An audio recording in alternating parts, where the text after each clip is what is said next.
IAS IPS में जाना चाहता हूं, इंजीनियर बनना चाहता हूं, डॉक्टर बनना चाहता हूं, सेना में या सीआरपीएफ बीएसएफ में जाना चाहता हूं, और फिर जुडिशरी में काम करना चाहता हूं। ये जवाब मिलते हैं। उसके बाद मैं पूछता हूं, बेटा पढ़ाई कितनी की? इंजीनियर बनना चाहते हो, इंजीनियरिंग पढ़ी? कहते हैं हां। कितना पैसा लगा? किसने दिया? राहुल जी, मेरे पिता मजदूर हैं, कोई कहता है मेरे पिता किसान हैं, उन्होंने अपना खून पसीना देकर मेरी शिक्षा के पैसे दिए। अच्छा, आप क्या करते हो? क्या इंजीनियर हो? सॉफ्टवेयर इंजीनियर बने? नहीं राहुल जी। क्या करते हो? राहुल जी मैं मजदूरी करता हूं, मैं गाड़ी चलाता हूं, मैं ट्रक चलाता हूं, मैं उबर चलाता हूं, मैं डिलीवरी करता हूं। तो सबसे पहली चीज जो टूटी है, हिंदुस्तान के करोड़ों युवाओं के सपने टूटे हैं। एक नहीं, करोड़ों युवाओं के सपने। कोई इंजीनियर बनने निकला, मजदूर बन गया। डॉक्टर बनने निकला, मजदूर बन गया। सेना में जाना चाहता था। प्रधानमंत्री कहते हैं पहले सर्विस होती थी, पूरी जिंदगी सेना आपकी देखभाल करती थी। अब नई योजना लाए हैं, अग्निवीर योजना। इसमें आप 4 साल काम करोगे, उसके बाद जूता मार के निकाल देंगे।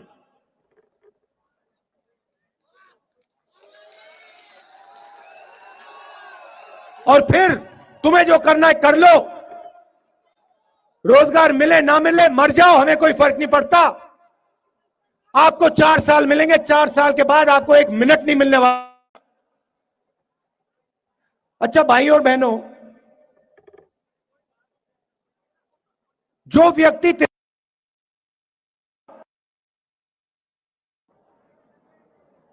बॉर्डर पे जाके करता है, जो देश को कहता है कि मैं इस देश को अपनी जिंदगी देना चाहता हूं, देश के लिए मैं गोली खाना चाहता हूं, क्या अग्निवीर योजना उसका अपमान नहीं है?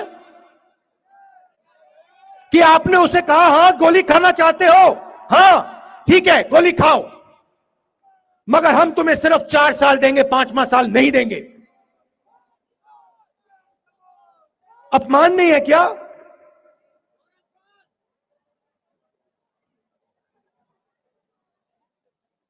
और फिर 4 साल सेवा करने के बाद बॉर्डर पे ठंड में सियाचिन में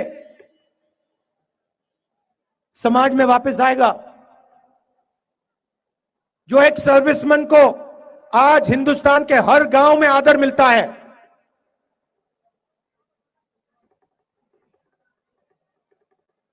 वो अग्निवीर योजना वालों को नहीं मिलेगा। तुमने तो सिर्फ 4 साल सेवा की, तुम कौन हो?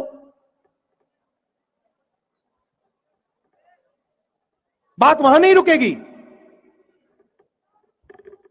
फिर यह देश उसको कहेगा, नरेंद्र मोदी जी की सरकार उसको कहेगी कि बेटा तुमने 4 साल काम किया, आर्मी से उठा के हमने फेंक दिया, अब हिंदुस्तान में जाओ, वापस सड़कों पे जाओ और मजदूरी करो, क्योंकि रोजगार तुम्हें तो नहीं मिल सकता इस देश में। तो पहली बात यह टूटी है कि चाहे वो सेना का जवान हो, चाहे वो किसान हो, जो अपने बेटे को इंजीनियर देखना चाहता है, डॉक्टर देखना चाहता है, लॉयर देखना चाहता है, उन सब का सपना आपने तोड़ दिया, सबका। पहली बात यह टूटी है। दूसरी बात, आप हिंदुस्तान के किसी भी किसान से बात कर लो, मैं पूछता हूं, भाई एक बात बताओ, सबसे बड़ी आपकी मुश्किल क्या है? आमतौर से मैं कहता हूं मुझे 3 बातें बता दो। सबसे पहले सवाल मुझसे पूछते हैं, राहुल जी एक बात बताइए हमें, जो हिंदुस्तान के सबसे बड़े अरबपति हैं, आजकल सिर्फ 2 हैं, नाम जानते हो? 2 हैं। ये पूछते हैं मुझसे, मध्य प्रदेश का, राजस्थान का किसान पूछता है, राहुल जी एक बात बताओ, ये जो 3-4 पूंजीपति हैं, ये लाखों करोड़ रुपए का लोन ले जाते हैं, लाखों करोड़ रुपए का लोन ले जाते हैं और ये वापस नहीं देते। सरकार कहती है कि देखो इनका हम लोन माफ कर रहे हैं, और उनके बारे में कहते हैं ये बड़े उद्योगपति हैं, बड़े पूंजीपति हैं, इनका कर्जा तो माफ करना ही पड़ेगा। कोरोना के समय लाखों करोड़ रुपए नरेंद्र मोदी जी ने इनका माफ किया। किसान मुझसे पूछते हैं हमने गलती क्या की, हमें क्या कमी है? वो लाखों करोड़ रुपए का कर्जा लेते हैं, हम 1 लाख का, 2 लाख का, 3 लाख का कर्जा लेते हैं, उनका कर्जा माफ हो जाता है, हमारा कर्जा कभी माफ नहीं होता। पहला सवाल ये पूछते हैं। दूसरा सवाल पूछते हैं, राहुल जी हम बीमा, प्रधानमंत्री बीमा योजना का पैसा भरते हैं, और जब आंधी तूफान आता है हमें 1 रुपया नहीं मिलता। 24 घंटा हम कभी इंटरनेट पे, कभी टेलीफोन में कंपनी के लोगों को ढूंढते रहते हैं, वो कहीं नहीं मिलते, गायब हो जाते हैं। तीसरी बात, किसान कहता है राहुल जी पहले गैस सिलेंडर 400 का था, अब कितने का है भैया? अब 1200 का। पहले पेट्रोल 60 रुपए का, अब 110 का। तो वो पूछते राहुल जी एक बात बताइए, ये जो पैसा हमारी जेब से निकाला जा रहा है, पेट्रोल का पैसा, डीजल का पैसा, गैस सिलेंडर का पैसा, जो महंगाई हो रही है उसमें से जो पैसा लिया जा रहा है, वो कहां जा रहा है? पैसा गायब तो नहीं होता ना? आपने कभी देखा पैसा को गायब होते हुए? कैसे आपने पैसा फेंका हुआ गायब हो गया आसमान में? हाँ वो हो गया था, वो हो गया था नोटबंदी वाला। मोदी जी ने जादू किया, पहली बार उसको भी उड़ा दिया। आपने बात सही की। 500 रुपए, 1000 रुपए को मैं रद्द कर रहा हूं भाई और बहनों, 500 रुपए, 1000 रुपए को मैं रद्द कर रहा हूं। काले धन के खिलाफ लड़ाई लड़नी है और 2000 रुपए का नोट ला रहा हूं। तो हाँ, तो किसान की हालत खराब, युवा बेरोजगार, और फिर जो पहले इस देश में भाईचारा था, जो एक दूसरा का लोग आदर करते थे, इज्जत करते थे, उसको ये बीजेपी के लोग मिटाने की कोशिश करते हैं। आप देखिए हमारी यात्रा चल रही है, 2500 किलोमीटर हम चले हैं। इस यात्रा में आपको हर जात के लोग दिखाई देंगे, हर धर्म के लोग दिखाई देंगे, बुजुर्ग लोग दिखेंगे, युवा दिखेंगे, 6 महीने 1 साल के बच्चे दिखेंगे।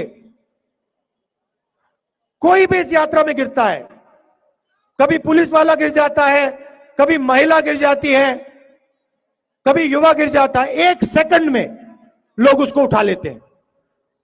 पूरी की पूरी यात्रा उसको मदद करती है। चोट लगती है, एकदम लोग पट्टी लगा देते हैं, पानी पिला देते हैं। यह हिंदुस्तान है। यह यात्रा जो चल रही है, यही हिंदुस्तान है। इसमें सबका आदर होता है। एक दूसरे से लोग मोहब्बत करते हैं, प्यार करते हैं, नफरत नहीं है इस यात्रा में। ऐसा हिंदुस्तान हमें चाहिए। भाई और बहनों, आपके घर में लड़ाई होती है, भाई भाई से लड़ता है, बेटा पिता से लड़ता है, परिवार को फायदा हुआ? कभी हुआ? कभी ऐसा कोई परिवार है जिसमें भाई भाई से लड़ गया और उस परिवार को फायदा हुआ हो? सवाल नहीं उठता। तो अगर परिवार को लड़ाई से फायदा नहीं होता तो देश को क्यों होगा? देश को नुकसान होगा। जितनी नफरत देश में होगी उतना नुकसान इस देश को होगा। अब 2-3 चीजें मैं राजस्थान की सरकार के बारे में कहना चाहता हूं। और मैंने सुना तो अभी पीसीसी प्रेसिडेंट ने कहा कि कांग्रेस पार्टी ने ये किया, वो किया, वो सब बातें ठीक हैं। मैं भी कहूंगा जो काम कांग्रेस पार्टी ने राजस्थान में किया उसके बारे में कहूंगा, मगर मैं कांग्रेस पार्टी को मैसेज देना चाहता हूं कि जो किया है वो इतना जरूरी नहीं है, जो करने जा रहे हो वो और जरूरी है। तो सबसे पहले जो मैंने किसान कर्जा माफ की बात की, 22 लाख किसानों का कांग्रेस पार्टी ने कर्जा माफ किया है, 14,000 करोड़ रुपए। 8 लाख किसानों का बिजली का बिल राजस्थान में 0 रुपए है। 8 लाख किसानों का। चिरंजीवी योजना में राजस्थान के लोगों को 10 लाख रुपए बीमा में मिलता है और 28 लाख लोगों को चिरंजीवी योजना का फायदा मिला है। और जो हमने पहले मनरेगा गांव में चलाया था, राजस्थान पहला स्टेट है जिसने शहर में मनरेगा शुरू किया है ना?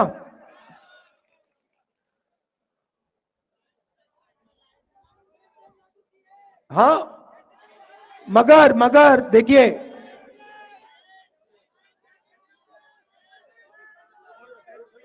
हाँ देखो, उसको उल्टा करो। हाँ, ये नेशनल पेंशन स्कीम पुरानी वाली लागू की है। मगर जैसे मैंने कहा, जो हमने किया वो इतना जरूरी नहीं है, उससे ज्यादा जरूरी जो हम करेंगे वो है। और मेरे साथ कांग्रेस पार्टी के सब सीनियर नेता चल रहे हैं, पूरे राजस्थान में चल रहे हैं। दोतासरा जी, गहलोत जी, सचिन जी, बाकी सब हमारे साथ चल रहे हैं। और जो जनता इनसे कह रही है उसको सुन रहे हैं।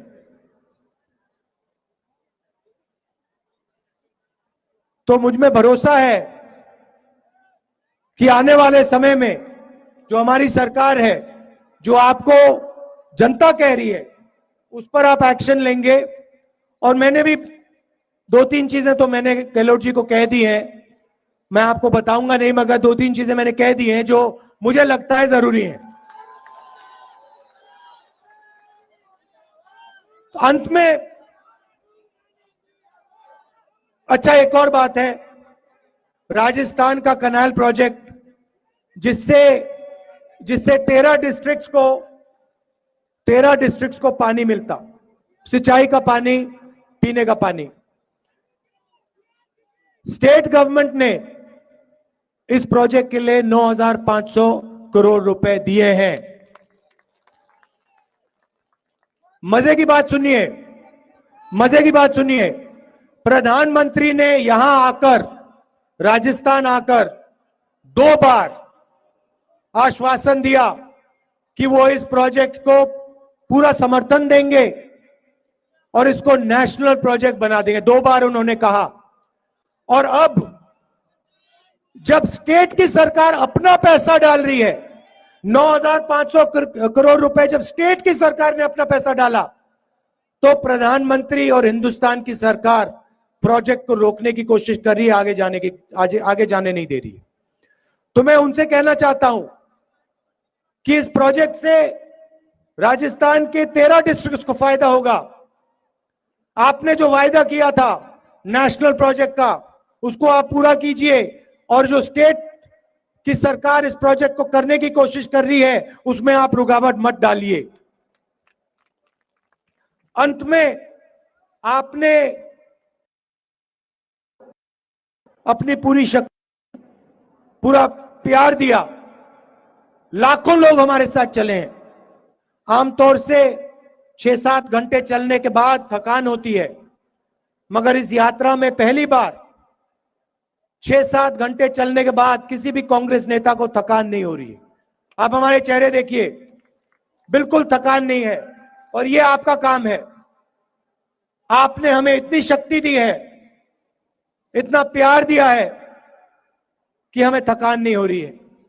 तो मैं दिल से आप सबका धन्यवाद करना चाहता हूं, और मैं आपको आश्वासन देना चाहता हूं कि ये यात्रा श्रीनगर तक पहुंचेगी, और श्रीनगर में ये जो हमारा तिरंगा है, प्यारा तिरंगा है, इसको हम जाके लहराएंगे। आप सबका दिल से बहुत बहुत धन्यवाद। नमस्कार, जय हिंद।